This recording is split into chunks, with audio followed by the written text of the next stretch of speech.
welcome to the League, exploring League of Legends lore from A to Z. My name is Rebecca. And I'm John. My name is Mark. And today we're talking about the curious chameleon Neeko, who's released December 5th, 2018, which I felt sooner. I think it's because 2020 to 2022 was one really bad very month. long, yeah. That's what it kind of feels like. That's fair. That's a fair point. And also joining us today for our Nico discussion is Pointless. Hello. Hi.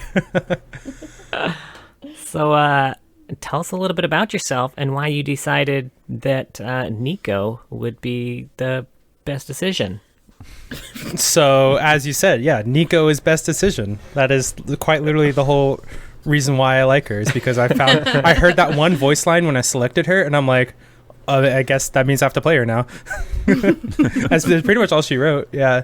And I also, me and my friend found out that Neeko plus Lux is a really, really disgusting combo bot lane.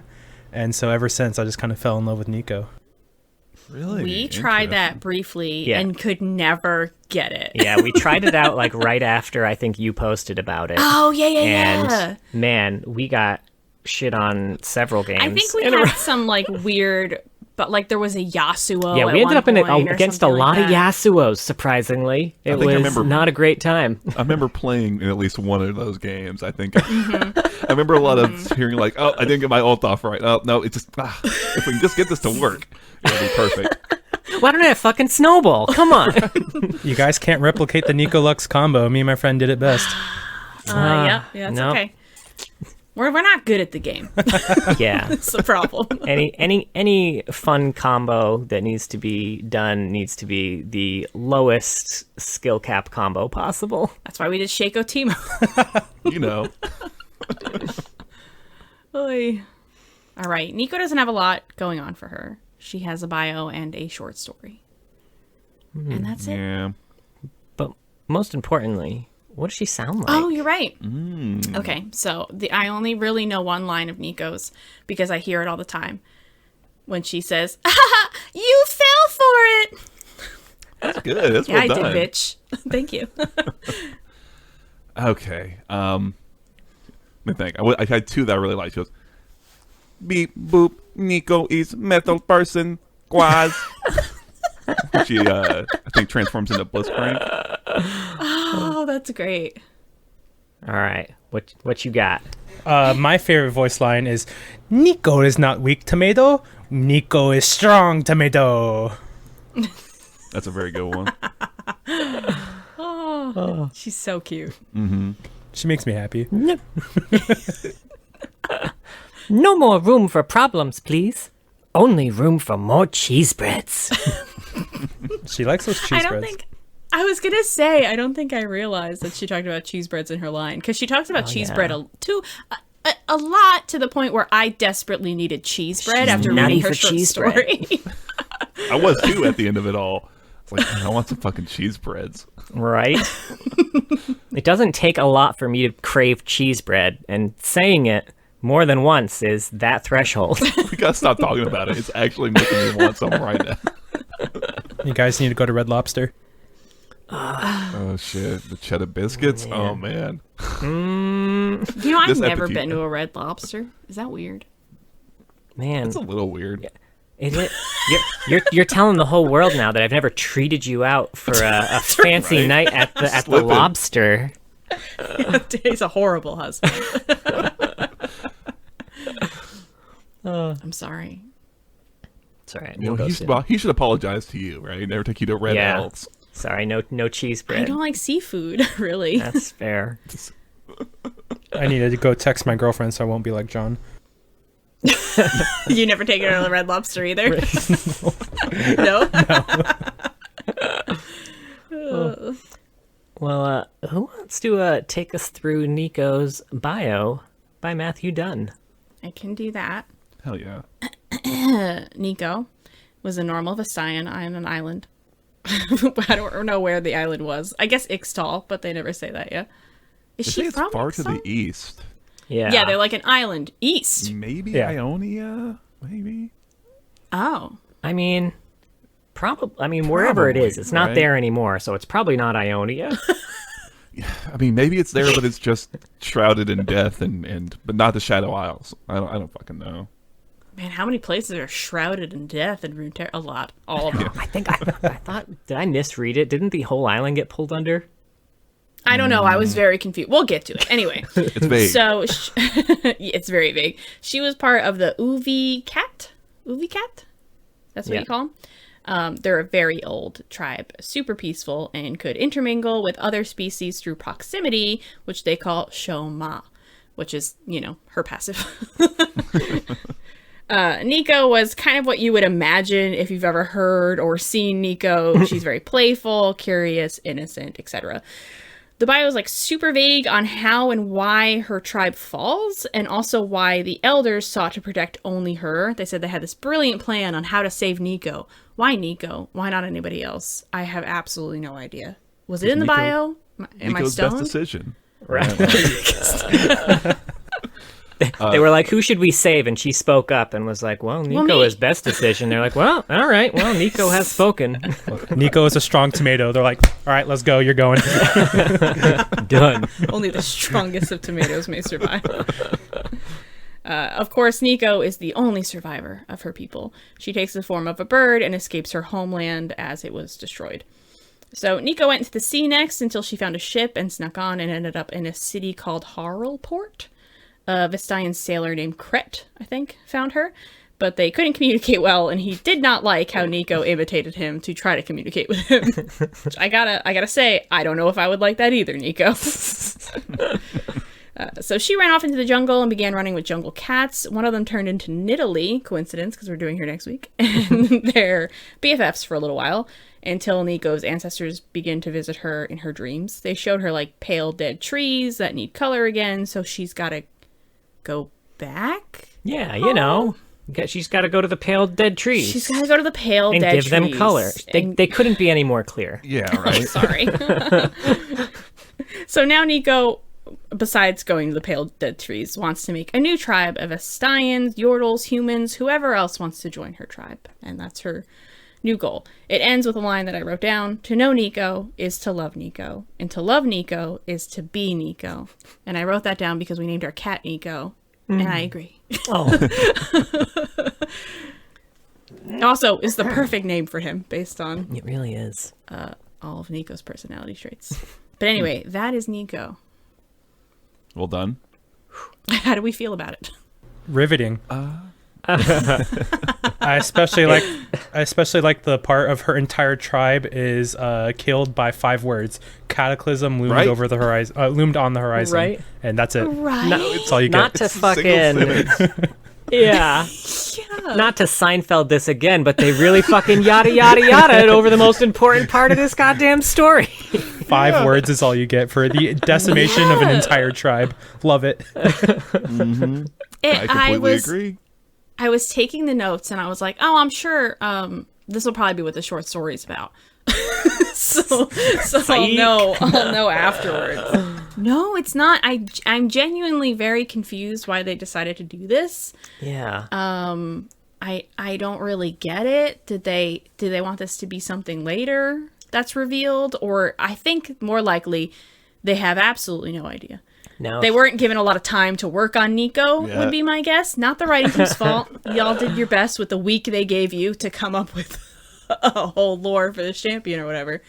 And I think this was, if I remember Matt Dunn's long Twitter chains correctly, this was coming right on the tail end of another champion that he had written for this exact region or theme.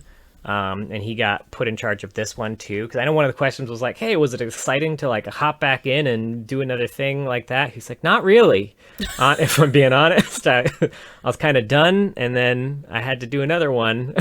So, who was the one before? Or was it an unreleased champion, or is it one that? I think it was a released one. Man, I'm gonna need to look it up now. No one else is from Ixtal, I didn't think. Rengar, right? Yeah, I mean, it's kind of like the dumping Italy, ground for a lot of, You're I'm like curious. a weird cat. Where do you belong? Yeah, honestly, right. I'm really curious now. I guess I'll have to go look that up later. because I'd be curious if it was like a Lilia, or I'm trying to think who else Matt Dunn's worked on that we've done before, because she reminded me a lot of Nami and Lilia, and I'm curious if it's someone like that. It's right, like just like a Vestaya, and that was the connection. Maybe, I don't know. Yeah, I can only assume that, kind of like you were saying, Rebecca, they didn't know for sure. I mean, 2018, they had the world pretty well established at this point. Maybe they just didn't know if they were going to do something with it later, and just because she's really more tied into the Vestaya stuff. I guess it seemed like they were pretty unchanged, like kind of an old tribe, right? So maybe they wanted it to be tied into like a mysterious Vestayan cataclysm. I don't know. I'm doing jazz hands to try and explain it. I don't know. All right, so let's all throw out our ideas. What happened? So, all right, here's my idea. Okay. Because I don't think we know that she is at least like 180 years old or something like that. I think that much was... Actually, I don't know if that was confirmed via story or again via... No, that's certainly some Twitter. But I'm curious if it had anything to do with the cataclysm of that area over to the eastmost of the map because of the rune stone. I wonder if that like cataclysm extended into the ocean at all and maybe like took out that island too. Maybe that's where it used to be. That's my guess based on nothing. It's a neat enough idea. It could be it, right? I think it's like Pointless said. It's 5 words. Who the fuck knows, right? It could be that. It could be the God Willow. That's probably too old. 200 years. I don't know. Maybe not. I don't know. I need the timeline in front of me. But I like that idea. I like that idea personally. That's more of a cataclysmic type thing, anyway. I think it was Fizz. They have it. Fizz did it. Yeah, Fizz did it. Or LeBlanc. You know what? LeBlanc does everything. Well, all of Fizz's people died. It's only fair that it happens. Yeah, he was like, "Fuck this." Yeah. Jinx Rocket actually missed the building at the end of Arcane, and then just flew all the way to the island and just blew it up. Shit. I think that's it. That's it. It's 3 feet in front of you. What did y'all think about Crete? I think his name was, like, this mention of this random encounter that also doesn't show up ever in the story. Right. Yeah, I wrote down his name just in case, but he doesn't appear in anything else that I know of. Yeah. Now, because it said that that Nico was overwhelmed by his darkening thoughts, but we don't know like what type of darkening thoughts they were. So do you think he saw someone that looked exactly like him, and it like awakened something inside of him? Like, ew, John, shit. I knew it was gonna be sexual the second you talked about his. He's like starts licking his lips, and Nico's like, "There's some dark thoughts happening here, and I can't comprehend them fully, but I'm gonna go ahead and get out of here." Great. No. Great. So you're saying that if you saw a clone of yourself, you wouldn't be like, all right, there's only one thing to do here. Yeah. You and I both know. No. Whose pants are coming down first? No, I would just drink with me because I'm really fun with a glass of wine or 6. Just one. Yeah, we keep it simple. But yeah, I thought that was kind of... it was weird. Yeah, I can only assume this is like maybe this is just some backstory thing that they thought, oh, if we want to do something with Nico, that's something we can pull out of the quiver later, right? But it's like such a minuscule interaction anyway. It's like, what does it matter that you ran into this? I guess he was like the first person she saw after the destruction of her homeland. That could be meaningful. Yeah. But really, the Nidalee stuff should be more meaningful. It's like she shows up in this bio, and Nico shows up in Nidalee's bio, and that's it, as far as I can tell. Yeah.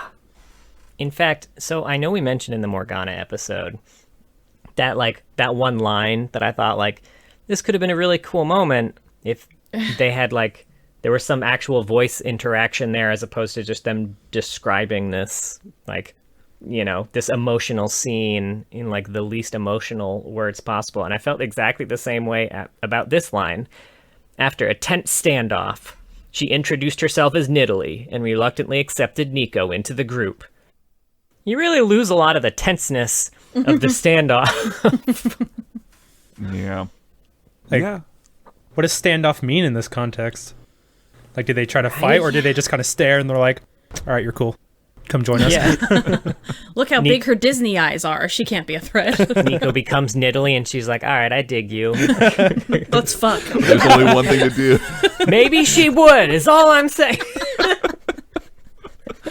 I love it. I love it. I do, because I do like the pairing. It's like, oh, that makes sense when you say that to me. Oh, neat. That's cool. And yeah, maybe they have a fight and they're turning into animals and shit, and that's a fun like little action sequence you could write. And then they can have like some sort of relationship or something like that. Because I'm sure Nidalee's got fucking nothing going on. Maybe I'm wrong, but I suspect she's got nothing for lore. So like, yeah. I also suspect. Right? What? But she's got this sweet interaction with Nico. Right? She's in Ixtal, the region with all of the development. Right? So I guess that was disappointing to me too, because I saw that and I was like, oh, that's cool, that's smart. I like that pairing. But I was like, oh wait, there's only one story and they're not in it, so what the fuck's going on? It reminds me of like Udyr and Lee Sin a bit. Yes. When they don't say what happened to Udyr, he's like, he helps fight in this Lee Sin's war that he's no attachment to, and then he just dips. Besties, bye. Just bear stances away. Yeah. Okay, so really quickly, looking up at Nidalee's bio, there is a short, like 2-3 sentences where Nico's actually mentioned, and then they're like, hey, they're the best of friends. And then she left. Okay. That's pretty much it. Yeah. It's exactly like the Udyr situation, because that's exactly what happens. You know, I don't know, I think Riot, they have like these ideas for like, ooh, these characters make sense narratively, and they do, and then they just don't, like, they just don't ever write it. You know? Which is it's kind of a shame, because I think it's I mean it's like you were saying, Pointless. I love Nico's VO. She's got such a strong voice, like the in-game experience, and the short story hits it a bit, but like more stories about her. I think she'd be tons of fun to spend time with. She would be, yeah. Yeah. And Or like if we just knew anything else, like any of the details. There's just no details. Yeah, super vague. And I maybe it was the void.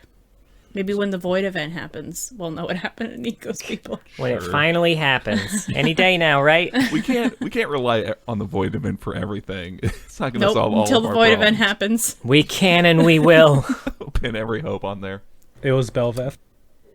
That's why they haven't wrote it. Riot's got this shit planned out. You just got to trust, okay? Trust the 19-year lore plan.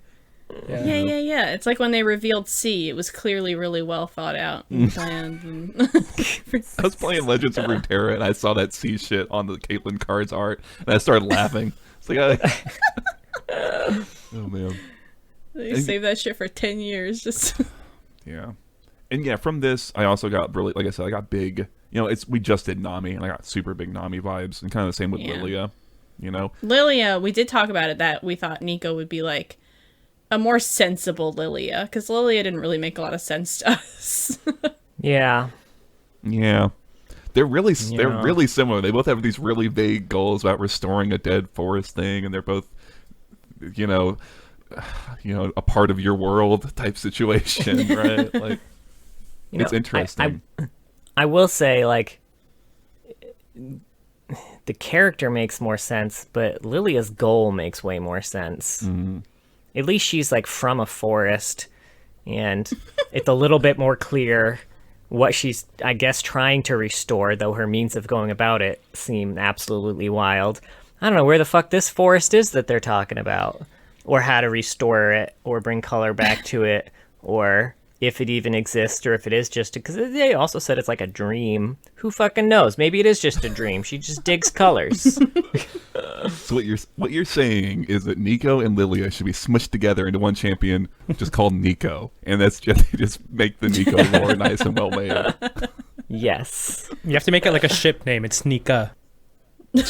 Sure. Lico. It I like sounds that. like she's a toddler. Yeah. Who's wetting herself. Oh, that seemed like a That's like a me, leek, right? like a green onion. Oh. It's a Pokemon, John was thinking I'm about sure. piss. You know how it is. You know what? It's a Your boy's always thinking about piss. If there's one thing you know about Johnny D, always thinking about piss, this kid is. We need more. We need to take more of your sound clips and use them in the stream for when people like subscribe and shit. Why did you go so like Australian Cockney with that at the end? Fuck. because he's down. You know, Johnny D. You really got me with that shit. Also, I just wanted to highlight one other weird line from the bio. So it said that no secrets existed between the Uvi cat because you could kind of see each other's energy and everything. You really couldn't hide, which is almost immediately followed up by the line, she developed a fondness for games, hiding trinkets and thoughts to see if others could find them. Which kind of makes it seem like there are secrets among the Uvi cat. Otherwise, her game sucks. You know, I almost, especially as you say it out loud, it almost to me kind of like, it seems consistent because like they don't normally have secrets, but she's so like wants to try different things, wants to see like, ooh, can I hide an emotion from you? I like that as a game between people who, like a species that can do this. You know, like the idea of like, let me see if I can hide my like what I'm feeling right now or something like that. You know, it makes sense to me, but maybe I don't know, maybe it's really fucking annoying. Like, Neeko, please, I'm just trying. I just need to know. Did you ever, when you were younger, try to have some really weird thoughts to see if anyone around you would react, and then you could catch them reading your thoughts? Yeah. Oh, hell yeah. That's why we're soulmates, honey. What? Okay. No, you guys didn't do that? Okay. Okay, cool. I used to be worried that people would read my thoughts, so I would try to like scream, think something like super weird that would make them look at me, and then I would know that they were reading my thoughts. It tracks. Yeah, thank you. I'll have to start I'm normal. trying that. I'll It's the best way incorporate to catch telepaths out. You know, those dastardly telepaths are always just running around. What was I watching as a kid that was a fear of mine? Maybe Truman Show type knows? thing. Probably. Oh, maybe I did like the Truman Show. So, who wants to take us through the Monster of Calduga Outpost? I always say this, like, who wants to do this, as if it's not the same fucking people every time. But I mean, I guess I do open. not Well, have notes sometimes. you guys you alternate sometimes. That's true. That's true. I mean, I can do it. I mean, floor's open. I'm not Sure, yeah, pointless. You can take us through the short story if you want. Yeah. You don't have to, though. Abridged No, or like read the whole thing? No, abridged. You just do a summarize it. Oh god. All right. You don't have to. It's okay. Let's see here. No. So He's rising to the challenge. So basically what happens is the fact that Nico, comes across this compound, and then she doesn't understand if like these people are friendly or not because she's still kind of curious, and she realized, hey, if she transforms into people, she gets their shoma, or like their energy, so she can like see their memories and stuff like that. So basically she transforms into this one person who Nico has no idea what alarms are or anything, and so she kind of like walks into this compound happy as day, dressed as this guard, and people are like, what are you doing in here? Get outside. And then she's like, oh wait, I heard noises, and then everything starts going haywire, and then she starts transforming herself as other people, and then there becomes a lot of infighting, a lot of death, and then Nico's just like, people are strange, and that was it. Yeah. She basically single-handedly took down an entire compound because she's Noxian curious. one. Yeah, Noxian compound. Yeah. Just because she was a little bit curious. Sweet-ass cheese spread out of it. She did Did get she some even cheesy get bread. it though? Oh, no, did she? She just Oh, wanted it. she went back for that cheese bread. They don't even have that shit. They're Noxian. Right? They only drink. They would drink Soylent, Yes. if they would drink like bland blended oatmeal just for sustenance. They don't take pleasure in food. They do have crusty bread though. Oh shit. Okay. Okay. Crusty bread. That much is specified in a weird way. This short story is fantastic. I really liked it. You get Nico's voice. We always, whenever there's a strong voice, we want their point of view, and you kind of are getting her point of view a little bit. And it gets so dark so fast.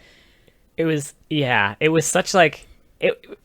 For me, almost, it was like a weird tonal mismatch because you're getting little bit, like, but I liked it. you're getting slapstick, Yeah. for sure, combined with the slaughter of an entire Noxian outpost. Yeah. So I'm never sure how to feel by the end of it. Yeah. Four of them are left by the end, and they all agree to go in different directions completely, and they agree if they ever see each other again, it's on sight. Yes. I And mean, like, can you imagine the trauma of like what just happened to them? look, I'm just gonna say it. Looney Tunes, the thing, right? Like that's what we're dealing with, right? I agree about the tonal mismatch, right? Because it's like, Yeah. it's almost a bit off, but it is a really fun read, and I kind of just wish maybe it resolved in a little less murdery way. I think it's also because Yeah. Nico, at the end of it, like you said, pointless. She's like, well, these people are weird. Like she's not fazed at all by the fact that there's like the wholesale slaughter of a bunch of people at the hands of their former allies. You know what I mean? Yeah, like you. Which seems weird because like she's reading their shoma. She must see how in distress all "Oh, these no, people Ma." are. You would also expect her to understand the concept of death after watching her entire lineage get slaughtered. Yeah.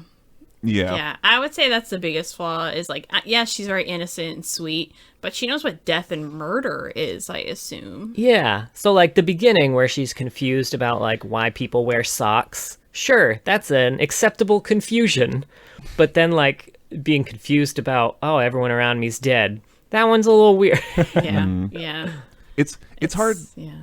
It's hard because I think it is a really fun read, and like the writing is fun, and then up to a point, it's just like the actual events of what's happening are maybe a little bit of a mismatch. But where like she's transformed into this guy called Yubbers, and she's going around and it's referring to her as like not Yubbers, and it's like things are going. Everyone's like pointing the finger at other people. And it's like, oh, chains come out, chains come off. At one point, she tries to like. She seems to get that this is a mess, and she's like, "Hey, what if it's not an intruder and it's just someone who doesn't understand and just wants to eat cheese Just bread?" wants to be friends. And then immediately it's like everyone knew that person was the intruder the moment they spoke. Shout out to Tomsy, funny, by the but- way. To who? Tomsy, he's the name of the cook that she impersonated. It reminded me a bit of an episode of Twilight Zone. The one, the neighborhood one. What was it called? The monsters came to Maple Street or something like Yes, that. yes. When this whole like neighborhood turns on each other just by like these aliens like just putting little hints in the neighborhood, and then everyone turns on each other and kills each other and shit. But yeah, it reminded me of that. The monsters are due on Maple Street. Thank you. Yeah, I was just about to yeah. Google it. Nice. And they blame that It's a comic great book episode. nerd. Yeah. This whole story reminds me of kind of like the meme of Team Fortress 2, The Spy, where he's like talking. He's like, he could be any one of us. Oh. Yeah. Yeah, it was interesting. I do like that this is the second champion we've talked about in recent memory who seems genuinely confused, why people wear socks or I guess clothes in general. But it's because socks are dope as hell, Nico. That's why we wear them. All right. Especially with my sweet ass Birkenstocks with socks. John It's runs the very only cold. cool look. Yeah. Well, we'll make sure she's Also, informed. This the quote when she first runs into that what's the guy? Immediately forgot his name. The big guard inside. I want to say Yeah. I want to say Yubbers. Yeah, but- it's Yubbers. Yubbers. Yeah. Yubbers. He had several toasted taffa roots and 2 loaves of crusty bread. And then later, after he's running away, it says, with that, the heavy man scurried off, cramming his snacks into his pocket. What type of fucking crazy-ass Jinko jean cargo pockets does this guard have that he's stuffing 2 loaves of crusty bread? Just imagining it with like 2 huge baguettes. It's like, He's sneaking shit into any movie theater. He's bring getting him all along. the snacks in. He should be a champion in the baking AU. That guy would be Right. great. ooh, yeah. Pockets full of breads. Pockets full of bread. Pretty good. Okay, If so there's a will, there's a way. right. If there's a wheat, there's a way. No, there's something Hey. in there. That's good. Where there's a will, there's a way, but Whey, spelled but like wait. whey Ooh. protein. If there's a will, there's a Wonder Bread. I love this bread line. That is crusty bread turned into Wonder Bread. That's a very upsetting. Man. But something I did like is it talks about like how she's feeling everyone's kind of aura, their shoma, and I like the way that it kind of describes it, where it's like a mix of emotion and almost like taste or color, and they're all kind of mixed together. Oh yeah. Like someone's scared and it's this kind of like bitter yellow, or someone is like pissed off about their position and it's like this kind of salty blue type situation. I like that. Yeah, that's cool. It's a neat detail, I guess. So when she transforms into Fiddlesticks in game, an actual demon, what does she taste? That's good. Ooh, Maybe it depends on the demon. Yeah. Maybe it's what Ozzy tasted when he bit that bat head off. No, that's when she bites or turns into a pentakill person, right? That's gotta be it. Oh, you're right. That's a I'm good gonna say question, when though. she turns into Fiddle, she just tastes like maybe like Straw. rusty metal or something. Sure, coppery with That's some my blood guess. on it, you know? Yeah. That would honestly be a That's not cool funny thing at all. to... Oh, I'm sorry. She tastes And then it dicks. tastes like... There you go. Thank you. Got Jesus, it. that's all I wanted. She turns into Morgana and all she tastes is depression. So like a stale cracker. Oh. Oh, tastes salty like... tears. What does emo music taste like? What does emo music taste like? Salty tears. Yeah, I think you're right, yeah. Yeah. Eyeliner. Runny mascara. Eyeliner. Yeah. Ew. I'm just picturing all these tastes in my mouth. We gotta stop this line of questioning. Which champion would taste good if she turned into Ooh. Lux? Yes. Very KDA well RE. done. Oh yeah. She would taste good. Candy King Ivern. Thank you. Okay. Thank you. Oh yeah, that Ziggs, the candy Ziggs. I always want to eat those little cupcakes he throws. In. I think it's Cafe like you want to eat cuties. cigs. You want to like hunt them down. Oh yeah. We can talk about hunting and cooking each Right. champion. Absolutely, we are. I wasn't thinking eating the actual champions. That That's got fair, turned that's into fair. that. I was thinking personality and emotional wise, which one would taste good. Right. Braum But most probably of them are pretty tasty. depressed. Yeah, I'd say definitely not a Moo.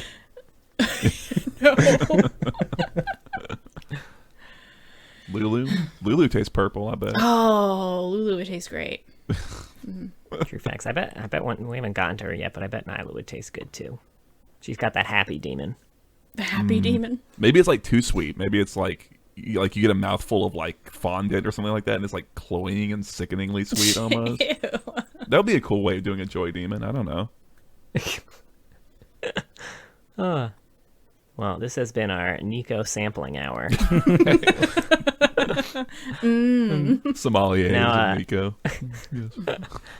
Nico's mentioned in a few other stories. We mentioned the Bestial Huntress one, where the line you referenced to, perhaps it was a yearning to find others of her kind that led her to the chameleon-like wanderer Nico. Which, for the record, no, apparently it was Nico's curiosity that led to you, and you had a tense standoff about it, so I feel like you can't take credit for this. Interesting. They couldn't even figure out who found who. Yeah. Who saved who, though? Am I right? Literally gets that tattooed on her after Nico leaves. I love it. Nico also shows up in Ezreal's field notes, where he mentions that when he was around Ixtal Jungle, he says, "I saw myself in the jungle, peering back at me with curious eyes from behind a tree. I looked pretty good. Then the tree talked to me. I swear it followed me for a while." Ezreal would definitely fuck himself. Ezreal, 100%. Yeah. He was halfway undressed in that story. They don't mention it. It doesn't come up much, but Yeah. I don't think he needs a clone to accomplish that. I think he just does that on his own. It's Right. true. But yeah, those are the Nico short stories. I know there's not a lot, but Yeah, it's canon Nico. How we feeling? actually, I guess if we're going to talk about canon Nico, we should hop into the quotes a little bit. Sure. Because I feel like a lot of Nico, Her personality. a lot of her personalities in her quotes. Yeah, she's really, really fun to play. If you haven't played her or listened to her quotes, she's one of the top ones. Braum level, in my opinion. completely So- agree. Pointless. You mentioned you went through a lot of the quotes. Did you have any standout favorites that you liked that really just personified Nico for you, or lizardified? Chameleon, John. She's a chameleon. Chameleonified. Well, you figure out she likes Nidalee based on her line where she goes, "Woo, Nico is strong like Jungle Gap Nidalee. Oh, how I miss her." Aww. I know I knew they were connected until I read this. Yeah, likewise. She gets angry at Rengar. She's like, "Hey, you're bad. You need to be more like Nidalee." Bad kitty cat. I have the list of her quotes right here. It says, "No, Rengar, be nice and sweet like Nidalee." I like the idea of her like swatting him on the nose. Spray bottle. Spray bottles. That needs to be a counter. I can imagine Rengar comes out and she just goes, "Pat," and slaps him like out of the bush. No. Fat kitty. I know her quotes were actually, because it's not talked about in any of the stories, but the quotes are what initially kind of led people to ask, like, "Hey, is she into ladies?" And it was at that point that Matt Dunn confirmed, like, yeah, we're confirming lesbian. I mean, come on. But, it's only in her quotes. We don't necessarily get a whole lot of that in her stories. Yeah. I think even more in something I find kind of interesting, maybe along that line, maybe it's incidental, is that she doesn't. It's like more weird for her to transform into like a male like character, right? Like I think she has a quote where she says like it's very like not Nico. She's kind of searching for the words of it, which I thought was kind of an interesting idea, right? This like if you're someone who can do that, having to like suddenly have the aura, mindset, whatever the Shoma is, of someone who's just like who can be very different is I would like to see more of that in like another story, right? Like what it's like to have to be all these different people and how does it, what feels weird, you know what I mean? Yeah. Her quote for Ezreal when she transforms to Ezreal is, "Pretty for a boy, too pretty."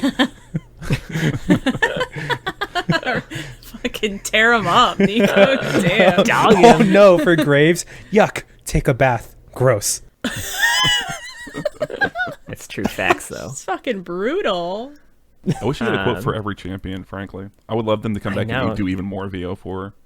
Yeah. She's got a lot, but yeah, I would love everyone.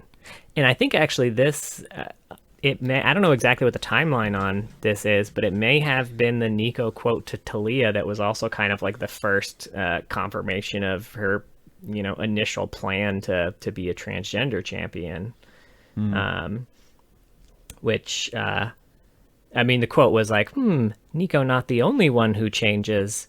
And I know that people had asked, who is it? Daniel Klein, kind of about that because he was one of the original champion, the people who worked on her champion design. And he has been very kind of outspoken on the fact that, yes, that was the initial intention. And man, they shut me down. Yeah. That could be. Yeah. I'm glad he got a little bit of the original idea in there. Yeah. So for anytime she mimics a female champion, basically she's like super excited. She's like, "Oh, I love this," or "I wish I could stay like this forever." And for male champions, she's like, "Do I smell bad?" "Yes." Or like it says, "Looking at boys takes some getting used to." Or like male shomas feel strange. So she's always happy when she's a girl and always sad when she's a guy. That's interesting. I wonder like if were there dudes in her tribe? Maybe. Because they use Shoma to communicate with each other all the time. That's like a huge part of the way they talk to each other. It's a good question. I don't know. It's a good question, right? I think it could be, that's what I'm saying, like, it would be fun to dig more into just, like, the Shoma and what it's like to be doing that transforming in another story.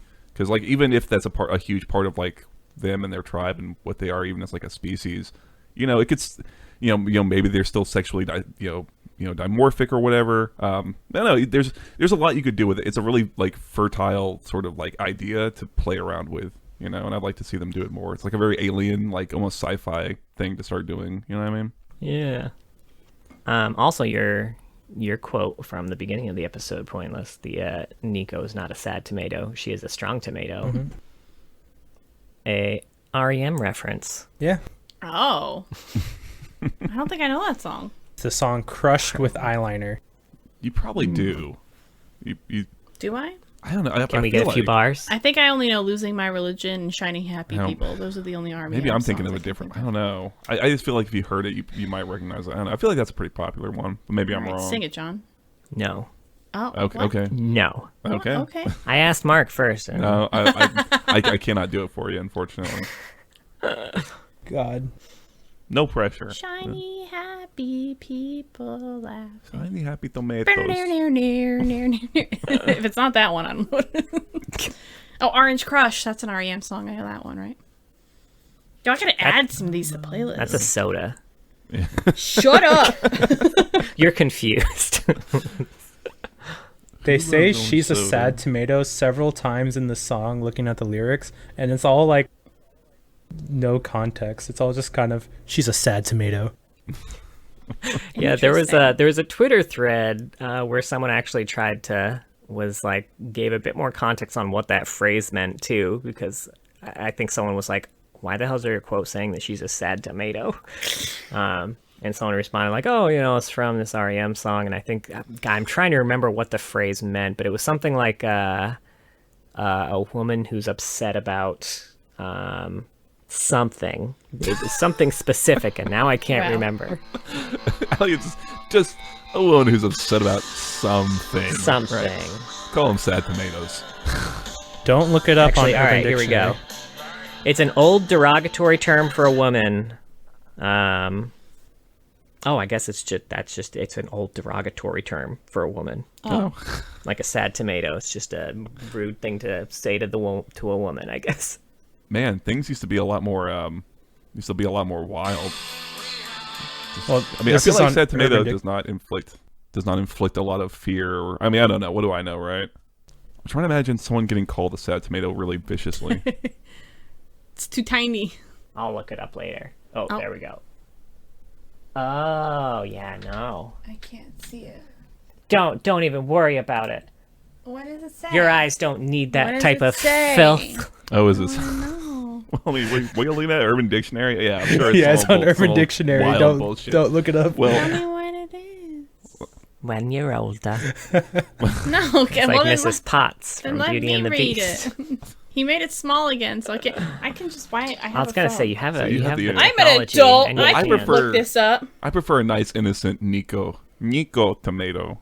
That's all I. Don't sully my Yeah. brain with that filth. So that's Nico. Before we go, or before we kind of move on to the AUs, I get it. Okay.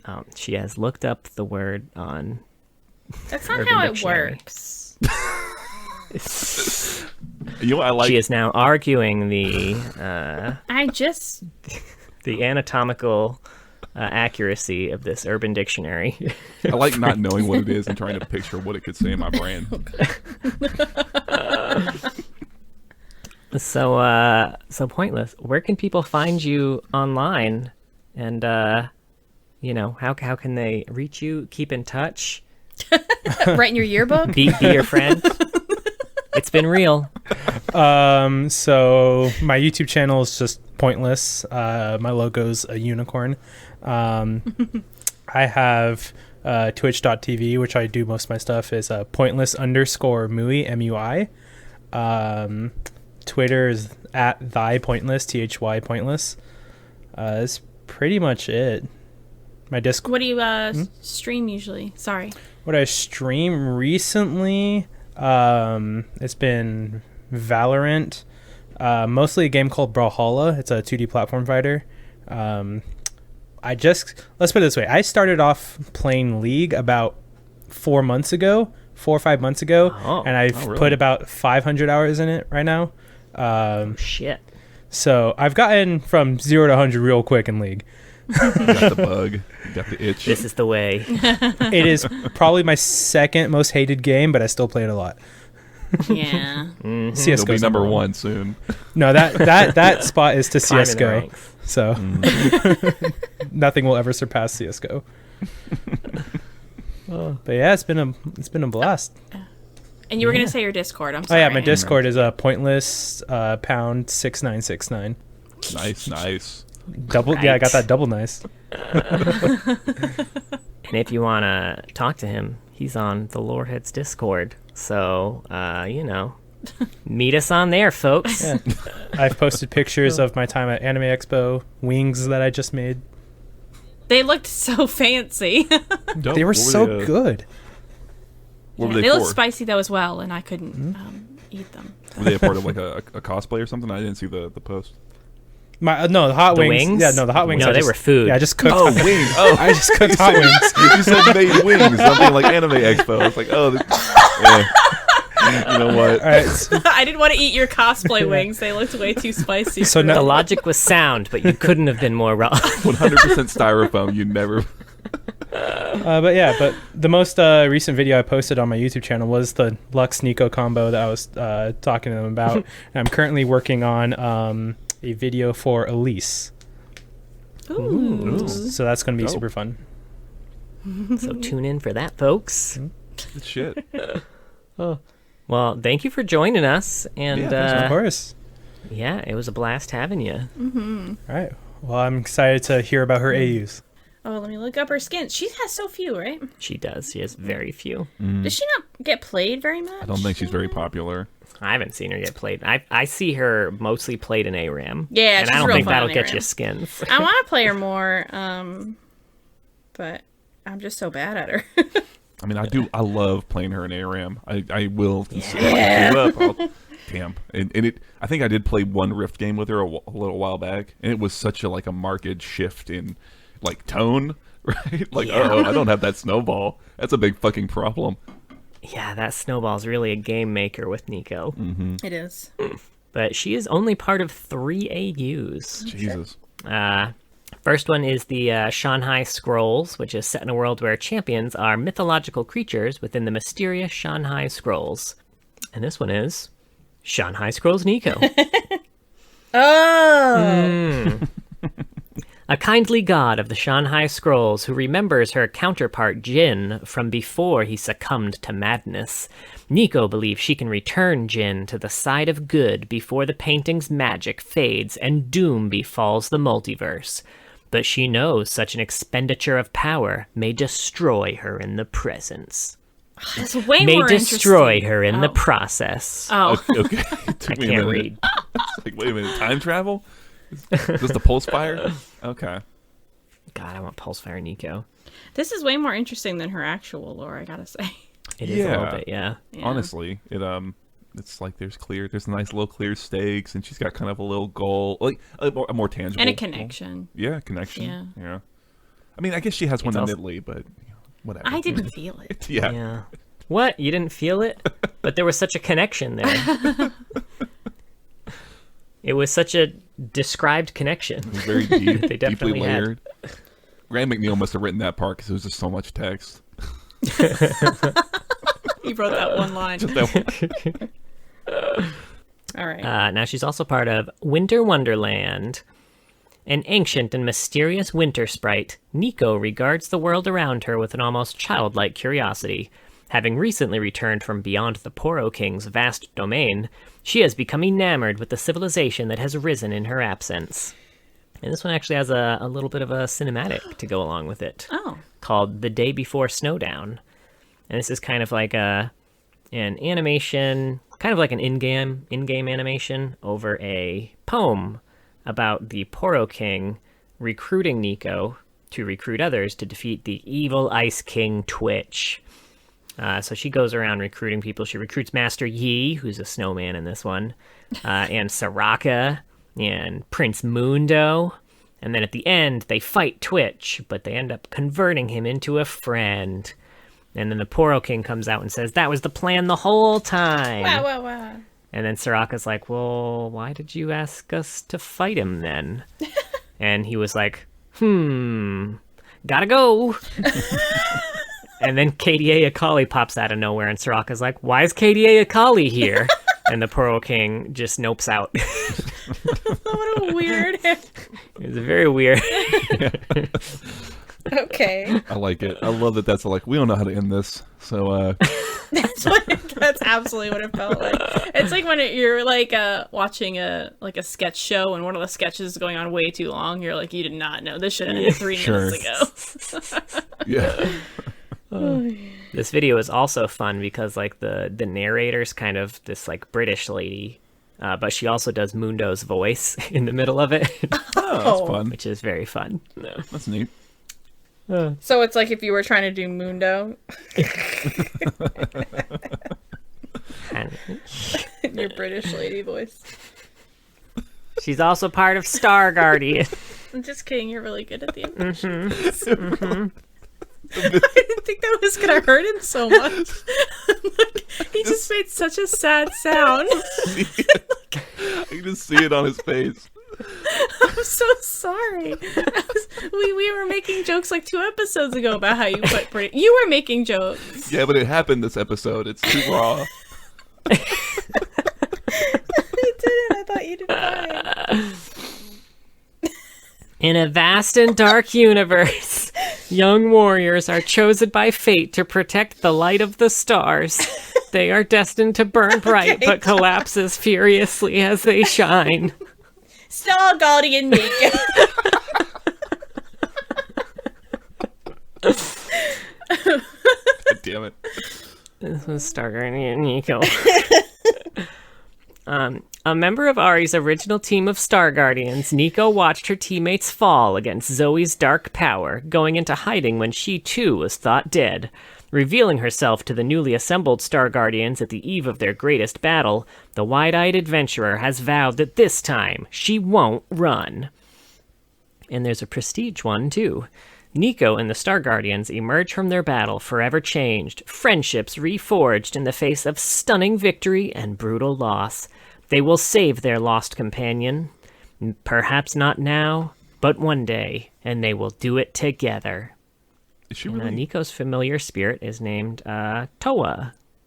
Okay. Is she really like... Is she still very optimistic, or is she kind of like dark and brooding in this? She's still kind of optimistic. I think the others are... there are other dark and brooding ones in like this Ari. one. Okay. Ari's pretty dark and brooding. Misfortune's kind of dark and brooding. Also... Zaya's super dark and brooding. Zaya, I think, is always a little dark and brooding. I was curious. So she is referenced in a couple stories, so she doesn't like show up directly in them. Okay. So in the New Horizons cinematic, Ari is holding her Zaya and Rakan Star Guardian pins, and they're kind of all scuffed up. In the Starfall story, MF also references a mission that Arya's on, and that mission was to rescue Nico from Zoe and her revived teammates who Zoe has corrupted to hunt her. And then she does directly show up in the cinematic Light and Shadow, where Nico's stuck in a tower fighting Zaya and Rakan, and Zoe pops out and joins the fight, and you know, kind of looks like Nico's getting away, but then right when she gets to the top of the tower, oh no, Zoe mind magic, and now she's back at the bottom of the tower again. So she's just about to give up when Ari busts through the wall to save the day. Ooh. Cool.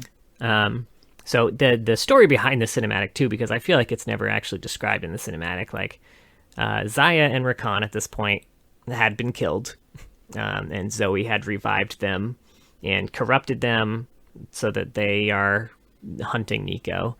Rakan is fully aware that he has been corrupted, and he's trying to fight against it, and he's kind of trying to hatch a plan to save Zaya, which he knows might come at the cost of his own life.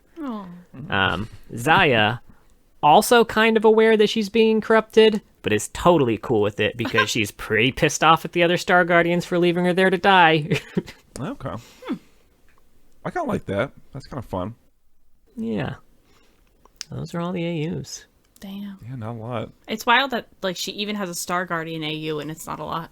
It's true. Yeah. Like she is of the Star Guardian champion. She's definitely like featured some of the least. Yeah.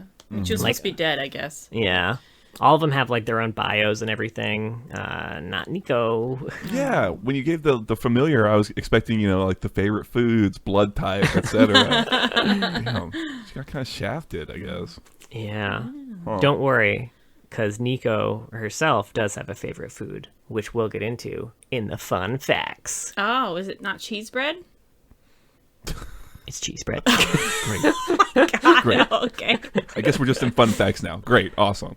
Okay, fun facts. She's not in the Journal of Justice or anything, right? Nope. Much too recent for that. Too I recent. couldn't Yeah, I even know, find I'm an just old kidding. version of the bio. Yeah, I was looking for that. I kind of almost like expected it. I thought, oh, we'll find reference to some shit that they've retconned, and that's why this is a little vague and funky, but nope. It's just this, It's baby. just- They shipped it like that immediately. Yeah, I guess. Perfect. Got it in one. Interesting. Yeah. You know, I wonder, I feel like I was reading something on the wiki about her development kind of being a little, I don't want to say all over the place, but like they pivoted a number of times maybe, and I wonder if that influenced this, like the development pipeline just, you know, they were trying to get the kit fucking figured out or something like that. I don't know. Yeah. Yeah.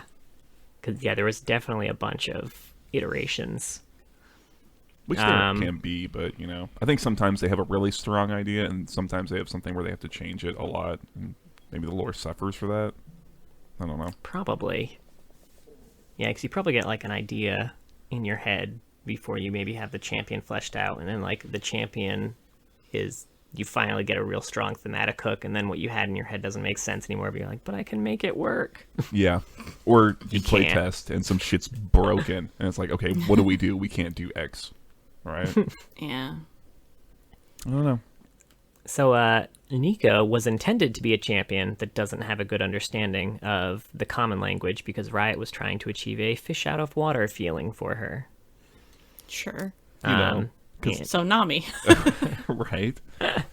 What? No one has ever referred to Nami as a fish out of water. That'd be ridiculous. Right. I don't see it. That is something I liked about some of her VO is that there's a lot of lines that are not, like, you know, I don't know English. They're like made up fantasy, like whatever language her tribe spoke, I assume, which I did like. Or Yeah. sometimes she'll be kind of like searching for a word, like trying to describe what friends are.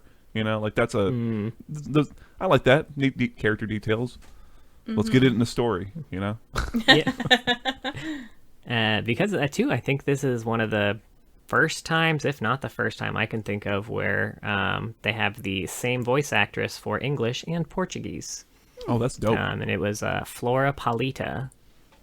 She fucking knocked As a it out the result, park. Nico's accent in English is kind of influenced by Brazilian Portuguese phonology and grammar. It's so good. Mm-hmm. It's great. Knocked it out the park. The vocals for Nico's theme song are by Uyunga Bold. I feel like they use that theme a does. lot. Yeah, it's a popular. trying to I completely forgot imagine that it it was now. actually Nico's. I did theme. too. I was like re-listening to it. I was like, Sing oh it to shit, me. I remember this. Yeah, Here, I'll look it up. I thought it was for something else entirely that they like. No. Right? Or is that a different one that I'm Yeah. thinking Oh, yeah. Yeah, you're right. Yeah. of? We're like butchering this shit. We nailed it. I hope we did you proud there, Uyunga. Also, we're really sorry. You do it better. One of Nico's scrap spells included a high-range trap nest that would have a substantial arm time but would deal a ton of damage. Which, I mean, if we already thought that she had a real predator vibe, like, this is even more so. Sure. It's interesting that it seemed like they liked that idea of something that has a big delay but big damage, because that's what they seemed like. Maybe they shifted that into her old. Maybe. Yeah. That's kind of interesting. Inspirations for Nico include Lilu from The Fifth Element, Starfire from DC Comics, Okay. Mantis and X-23 from Marvel, 11 from Stranger Things, and Stitch from Lilo and Stitch. That's a lot of influences. I can see the through line. I can see where their heads are at, especially when you said Lulu. you know. Yeah, Lilu, I really, really see that for sure. Mm-hmm. I can see Elle a little bit. Yeah. And then we talked about there being some different directions Nico could have taken. Some of the directions included a muse character made of paint who escaped from a painting. I love that. I still love that idea, though. That's fun as shit, That's dude. great. Yeah. I'm going to steal that shit And for a an- D&D character. Right? Oh, right? Oh, that'd be sick. Another one was an avant-garde oracle. Okay. That's all. That It's could not as be cool fun. as painting, No. but As an escaped painting? No. That's almost like kind of Zoe-ish, I feel like. Maybe? I don't know. But escape painting is... We'll find out one she day. looks like an escaped painting. Yeah. Nico is a few hundred years old, but her maturity is at the level of someone in their late teens or early 20s. Oh, so like Nami. I guess Vestians, are they on the... Yeah. Yeah. They're one of those long-lived races, you know? Nico herself is not a pure Vastayasha Ray, but she is closer than most of the other Vastaya. The Uvicat tribe splintered off from the Vastayan tribes very early and have largely lived in isolation, so their magic is more pure and ancient than other Vastaya. There's a very, very little human blood in Nico's lineage. Interesting. I like it. Yeah, I wonder if she would ever end up in Ionia and, like... I don't really know what Zaya and Rakan are doing, but I know it has a lot to do with Vestians. I think they're like resistance cell type, like yeah. that's what I thought. So maybe. Yeah. They're fighting I'm Zed sure. in that one cinematic. I love that cinematic. I'm sure they'd be very interested in Nico and wanting to know her. Rakan is someone who would, well, he wouldn't because he's devoted to Zaya, but if he was single, he would get it on with himself. I think maybe even Zaya would be okay with it as long as she got to watch. She'd But seem it's only a understanding. clone. Yeah. She just hangs back and gives notes. The Uvicat looked at the shedding tails as milestones in maturity, like birthdays. And it doesn't occur annually, but it's linked to growth in the spiritual realm. And Nico is currently on her 4th tail. Oh, so she's 4. She's four On this Tails old. spirit years. Just count the rings on the inside of the tail when it drops off. And the flowers on her head are actually beautiful glands, kind of like pineal glands, which allow Nico to sense and interact with people's shoma. Oh. You can't just pluck that off. That's part of her flesh That's being. That's her body. Oh, it's part of the meat on her head. This is lending a It's lot her of head meat. It's lending a lot of credence to your Lilia Nico flower interaction. Okay. I kind of wish it was just a flower, I'll be honest with you. Me too. They're beautiful glands. What do you think it feels like for her to, like, poke it? For her? I guess just like- imagine having a it's new like body cresting a part and wave. someone touches. It's like fireworks going off.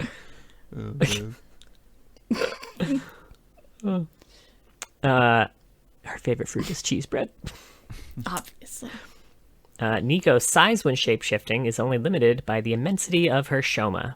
So in theory, she could become an exact replica of Galio, but she would not be able to hold it for long. Oh, that's fucking hilarious to imagine her turning into Galio. That's I think interesting. Galio would take great joy in that. He would think that's very funny. Sure. Yeah. That's neat. Again, that's something I'd like to see in a story, like her having to be something really big, and it's like a big strain to like scare something off. That'd be great. And then she could be Teemo for like 8 straight days. Yeah. I can do this shit. I'm standing on my head.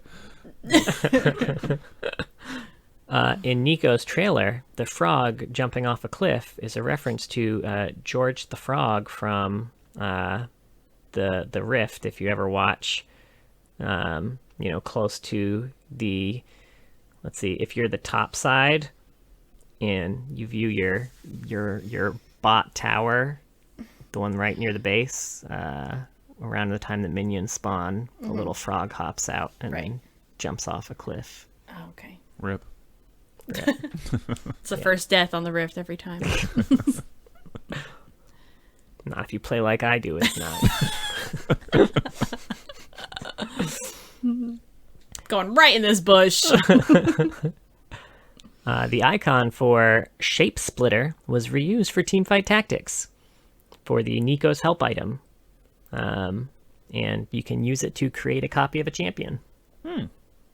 I think I was playing TFT when that came out, so I remember that.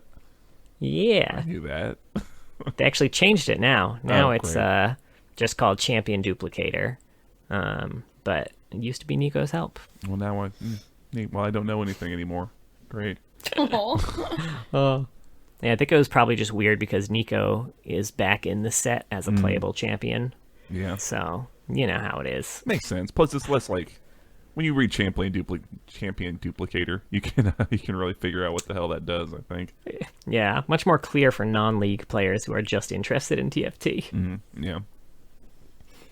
And finally, Winter Wonderland's Neeko's recall animation is a reference to Yori Katsuki's performance in Yuri on Ice. Oh, I had friends who watched. That was a big thing on Tumblr. Okay. Yes, I do still go on Tumblr. Leave me alone. That preemptive defensiveness. Shit. And that's Neeko. That's Neeko. Yeah, that's it. I could do with more Neeko lore. Yeah. I will say we've had a few where it's like, oh, I like what we've got, but I could use some more. I'm going to go on record and say that they should rewrite what she's got and then also give us more. Yeah, I kind of agree. Sand out some of these rough edges around the bio. Like the whole thing doesn't have to be rewritten, but some of these specifics need to get fixed. And I'm not satisfied. I completely agree. I need Neeko. Nope. I need more Neeko. Been up a long night. Don't worry, I think you're editing this one, so you can Awesome. cut that out if you want. Future Mark, fuck you. Yeah, it's so interesting because so often like I'll dislike a champion and not care that much, but Neeko's just so delightful that it's really disappointing to not have more. It's very Braum. I'm getting Braum feelings. Like we were so bummed to have so little about Braum, and that's kind of how I'm feeling about Neeko. Yeah. Even though I expected it. But you hope against hope, all right? Yeah. And disappointed every time. I know. You're like, it's a void champion, but maybe they'll have some lore. Maybe this time. All right. Well, that was Neeko. Thank you so much for listening. God. We have a Twitter. It's @Loreheads. And we also have a Twitch. It's twitch.tv/Loreheads. I think by this point, I don't know if he'll still be streaming. I think Baby will be here because we're a little bit ahead. But yeah, we'll try to be back. John will probably be back before me doing TFT or some league games or something. Yeah. We'll see. But if you want updates and whatnot, we'll be posting on Twitter and in the Discord, which we mentioned before. That's linked in the description of this episode. And it is also pinned on our Twitter. We have a YouTube as well and a Patreon. Thank you so much to all of our patrons. But a very special thank you to our Madarda and All Chat tier patrons. Chloe Things, Crow, King of Hearts, Mylect, and Rel. If you were part of a mysterious, undescribed cataclysm, I would rescue you before I ran away. You went to Superman out, be the one baby from Krypton. Right. Off you go. Oh my god, that was what Neeko was. Yeah. Well, you know what? If Superman had her personality, I would fucking love Superman, frankly. That's true. Mm-hmm. All right. And be sure to join us next time as we have another very short discussion, I imagine, because we've already talked about her today. The bestial huntress Nidalee. We'll have old lore for her at least. Oh, Oh true. yeah. Yeah, that'll be fun.